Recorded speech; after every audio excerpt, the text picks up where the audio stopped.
Hai, Assalamualaikum warahmatullahi wabarakatuh. Selamat pagi, selamat siang, selamat sore, dan selamat malam.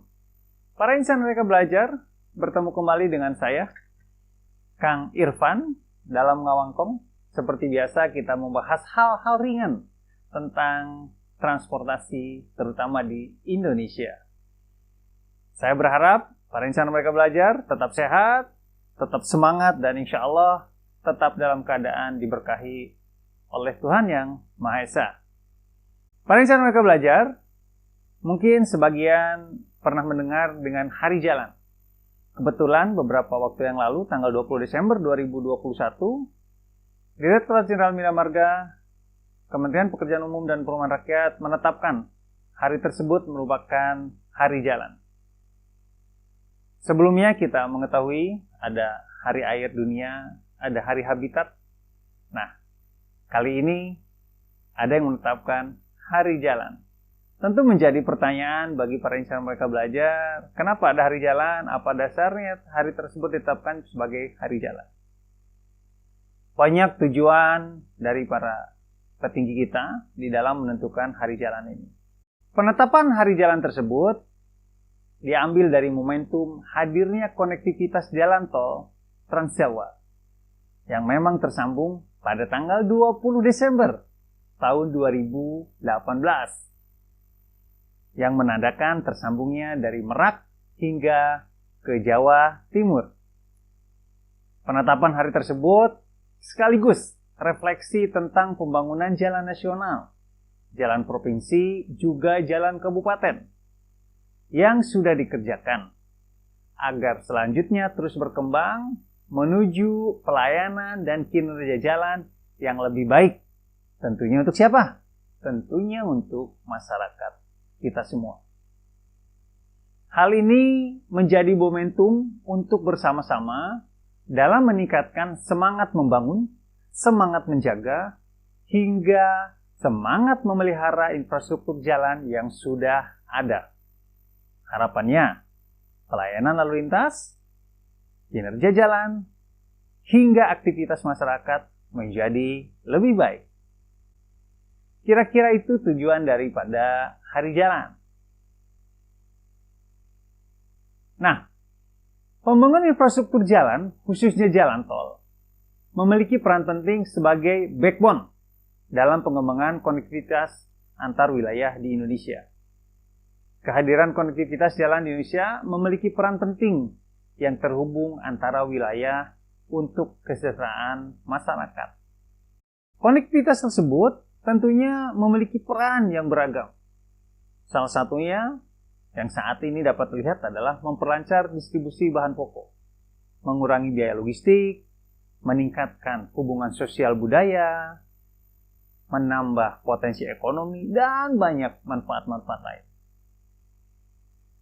Kita dapat lihat jalan yang baru dibangun yang menghubungkan seluruh Pulau Jawa dengan baik ini dapat menghubungkan kawasan produksi dengan kawasan distribusi hingga dapat membuka lapangan pekerjaan serta mampu mengakselerasi nilai tambah bagi perekonomian rakyat. Sebagaimana para insan mereka belajar ketahui, jalan raya merupakan salah satu sarana transportasi penting dalam perkembangan politik dan ekonomi di Pulau Jawa. Jalan raya menjadi sarana penghubung antar wilayah di daratan maupun antar wilayah daratan dengan laut. Tentunya ya melalui pantai, pelabuhan di sana. Sebagai contoh para insan mereka belajar, di pantai utara Jawa Tengah, kehadiran jalan raya telah ada, bahkan jauh sebelum penjajah Belanda ada di Nusantara ini. Jalan raya yang ada di Jawa Tengah semula merupakan bagian dari jalan raya di pesisir utara, yang merupakan bagian wilayah dari Kerajaan Mataram Islam. Sebutan pesisir berasal dari orang pedalaman yang mengacu wilayah di luar pedalaman disebut pesisir. Nah, ini adalah istilah-istilah yang digunakan masyarakat waktu itu. Memang pesisir mengacu bagian dari daerah pantai yang bermula dari Cirebon di sebelah barat hingga Surabaya di sebelah timur. Konsep pesisir seperti ini mengacu pada pembagian wilayah pada masa kejayaan Kerajaan Mataram Islam, terutama pada masa Sultan Agung Kusuma. Pada insan mereka belajar, jalan raya pesisir hingga jalan raya Pantura merupakan sarana mobilitas orang dan barang. Pada masa Mataram, jalan raya pesisir berfungsi untuk kepentingan konsolidasi kekuatan antara wilayah pedalaman hingga pesisir. Konsolidasi menyangkut hubungan antara pesisir dan pedalaman, serta dengan pelabuhan. Ada apa saja pelabuhan di wilayah tersebut? Katakanlah pelabuhan di Tegal dan di Demak. Jalan raya pesisir juga sebagai media penghubung untuk diplomasi antara Mataram dengan utusan luar negeri. Saat pemerintahan Belanda melalui VOC hadir di Indonesia atau menjajah Indonesia, maka jalan raya itu pun menjadi sarana diplomasi antara Kerajaan Mataram Islam dengan VOC atau utusan VOC. Jadi jalan raya sudah memiliki fungsi diplomasi saat itu. Nah, saya yakin para insan mereka belajar banyak mengetahui dan sering mendengar tentang Daendels. Daendels berkuasa di kita di 1808 sampai 1811. Daendels memang konsentrasi penuh dengan Pulau Jawa. Di saat itulah, jalan-jalan pesisir utara Jawa Tengah sangat penting sebagai dasar pembangunan jalan raya pos atau dikenal dengan Jalan Daendels yang menghubungkan wilayah Anyer di bagian barat hingga Panarukan di bagian timur Jawa Tengah. Mengapa Daendels menggunakan jalan raya pesisir Mataram? Kita akan bahas walaupun sedikit, semoga bisa menambah pengetahuan para insan mereka belajar. Para insan mereka belajar, daerah pesisir dibagi menjadi dua, yaitu pesisir wetan, dalam bahasa Indonesia lebih dikenal dengan pantai sisi timur, dan pesisir kilen, yaitu pantai sisi barat. Pesisir wetan meliputi 15 wilayah, dari Jepara ke arah timur hingga ke Surabaya. Sementara pesisir barat meliputi wilayah dari Demak ke arah barat hingga Brebes. Tiap-tiap wilayah di pesisir ditempatkan wakil Kerajaan Mataram diikuti dengan luas tanah dalam ukuran tertentu yang menjadi wilayah kekuasaannya. Katakanlah wilayah pesisir wetan mencakup tanah seluas 61.280 karya. Sementara pesisir kilen mencakup tanah seluas 30.550 karya.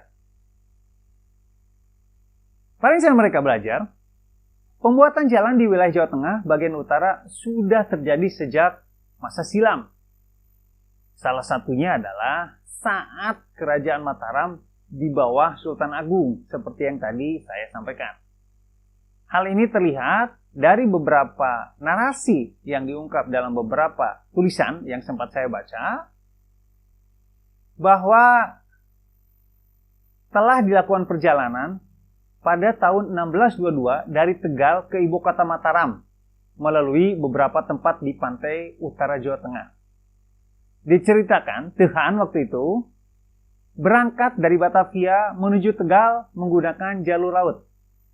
Sementara itu, perjalanan dari Tegal menuju Mataram menggunakan jalur darat dengan armada kuda. Nah, ini adalah salah satu laporan yang ditemukan dalam laporan pemerintahan Hindia Belanda. Dalam laporan itu disebutkan nama-nama tempat yang dilalui untuk menuju ibu kota Mataram di Kerta, yaitu Pemalang, Wiradesa, Pekalongan, Batang, Subah, hingga sampai Magelang.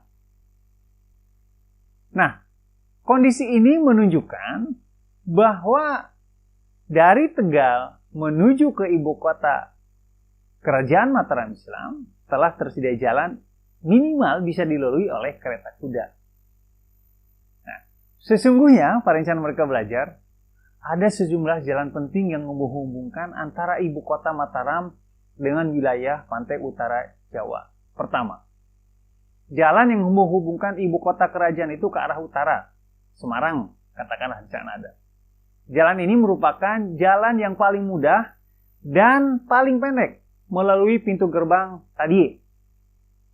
Jalan ini paling sering dilewati, termasuk oleh rakyat Mataram kebanyakan. Kedua, jalan ke arah barat yang menghubungkan Mataram dengan sejumlah wilayah atas dan berakhir di Tegal. Jalan ini memang cukup sulit. Rutenya cukup sulit, elemennya cukup sulit karena memang melalui jalan berbukit dan memiliki pintu gerbang jalan bernama Turjan. Dan yang terakhir, yang ketiga, jalan yang ke arah timur.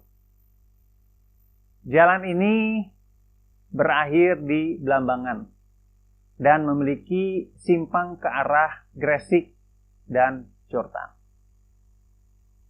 Selain 3 jalan utama tadi yang dibangun di masa kerajaan Mataram Islam, ada 1 jalur penting yang menghubungkan Batavia sampai Semarang. Rute inilah yang merupakan jalan sepanjang pantai utara Pulau Jawa yang merupakan wilayah Susuhunan. Jadi yang ke arah barat ya. Jadi kita bisa bayangkan di awal pemerintahan kerajaan Islam Mataram, jalan-jalan ini sudah menyambungkan berbagai titik.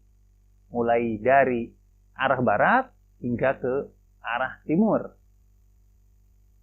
Jadi ini sengaja saya sampaikan untuk memberikan gambaran sebenarnya bagaimana Denles ini hadir di Indonesia melalui rencana pembangunan jalannya yang dia hanya berkuasa selama 3 tahun.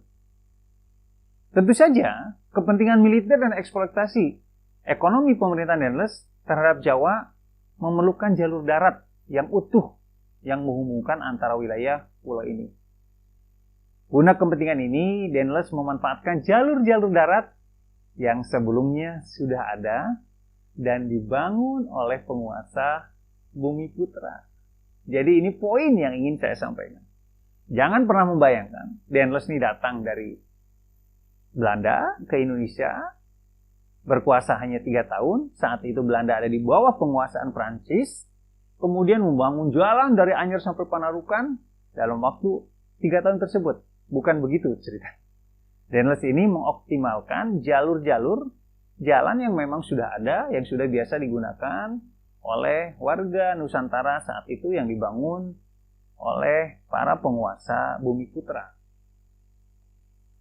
Seperti contoh di Jawa Tengah, jalan raya dibuat dengan memanfaatkan jalan raya yang telah ada dan dibangun oleh kerajaan Mataram Islam dengan sejumlah modifikasi. Dengan kata lain, terjadi proses revitalisasi dan modifikasi terhadap jalan raya tradisional yang sudah ada sebelumnya. Jadi boleh dikatakan, Denles ini menyempurnakan, merevitalisasi, dan memodifikasi terhadap jalan yang memang sudah ada sebelumnya. Mungkin para insan mereka belajar bertanya, atau bahkan sudah lebih tahu, karena memang cukup terkenal ya Denles ini. Tapi tidak ada salahnya para insan mereka belajar, saya mencoba sampaikan sebenarnya siapa Denles ini.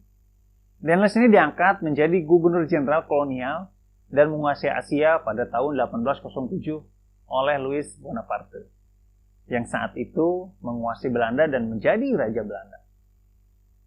Pelantikan Denles ini dilakukan di 28 Januari 1807 dengan 2 tugas pokok.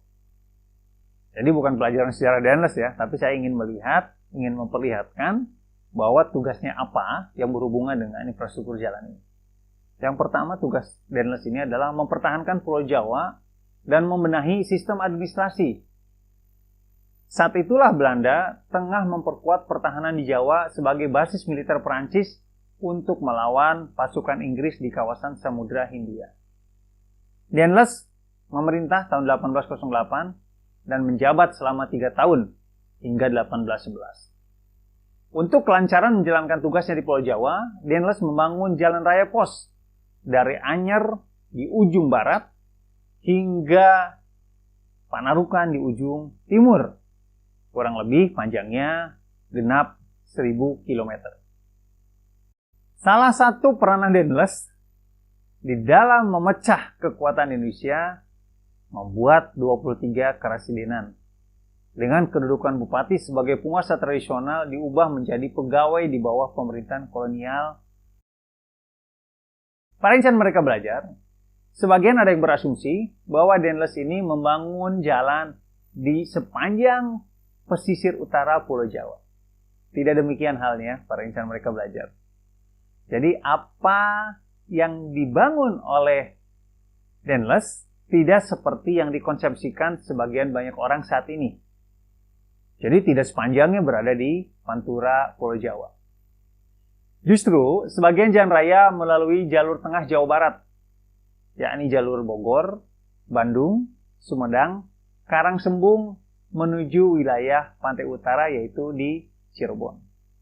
Sedangkan dari Cirebon hingga Surabaya hampir semua memanfaatkan jalur pantai utara yang sudah ada seperti yang tadi saya sampaikan di zaman Kerajaan Mataram Islam yang berkembang hingga perkembangan VOC.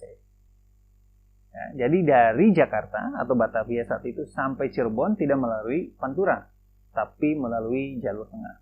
Ya tentu para insan Merdeka Belajar sangat maklum bahwa misalnya di Bogor menuju puncak banyak perkebunan, ada teh di sana, bahkan ada Istana Bogor gitu kan. Kemudian di Bandung ada pusat militer, di Cirebon tentunya ada pelabuhan juga. Yang menarik adalah antara Bandung dan Cirebon ada medan yang cukup sulit. Nah, nanti saya akan sampaikan 2 titik yang perlu kita pahami secara teknis memang sudah diterapkan di saat itu. Para insan Merdeka Belajar, pembangunan jalan raya pos baik di Priangan maupun di wilayah pantai utara Jawa sebenarnya menggunakan prinsip ekonomis karena tidak membangun jalan yang benar-benar baru. Namun, sebagian besar merupakan jalan-jalan yang sudah ada sebelumnya. Pembangunan tersebut dimungkinkan karena Daedalus menginginkan transportasi produk pertanian dan perkebunan serta mobilisasi pasukan tentara dapat dilakukan secara cepat dan dalam waktu yang cukup singkat pelaksanaannya. Di dalam beberapa dokumen yang sempat saya baca, Daedalus akan memperluas jalan raya yang ada maupun membuat yang baru dengan lebar kurang lebih 7,5 meter dan dibatasi oleh lapisan batu yang memadai pada kedua sisinya supaya jalan tersebut tidak terkikis air yang mengalir sehingga pada suatu saat juga dapat digunakan oleh angkutan dengan menggunakan kereta dan gerobak. Jalan yang dibuat Daedalus selain memiliki lebar 7,5 meter, setiap 1.506 meter diberi tanda berupa tonggak atau masyarakat lebih sering menyebutnya dengan pal yang dibuat dari batu yang fungsinya sebagai tanda panjang jalan yang berfungsi juga sebagai tanda untuk merawat dan memperbaiki jalan yang dilaksanakan oleh penguasa distrik dan penduduk sekitar. Pada sisi kiri kanan juga dibuat selokan yang berfungsi sebagai saluran air sehingga air tidak menggenang di jalan raya. Jadi kalau para insan Merdeka Belajar menyimak tentang paparan saya tentang sejarah jalan masa Romawi, kita juga tidak kalah. Walaupun masanya berbeda, udah kekinian ya di Daedalus ini, beberapa ratus tahun yang lalu, tapi juga sudah menerapkan kaidah-kaidah teknis pembangunan jalan. Salah satunya adalah memberikan batasan batu di sepanjang jalan ya. Kemudian ada saluran di kiri kanan untuk menjaga muka air tanah dan mengalirkan air limpasan dari jalan. Jadi menandakan bahwa di zaman itu sudah menggunakan kaidah-kaidah teknis perkerasan jalan. Para insan Merdeka Belajar, bagaimana secara teknik?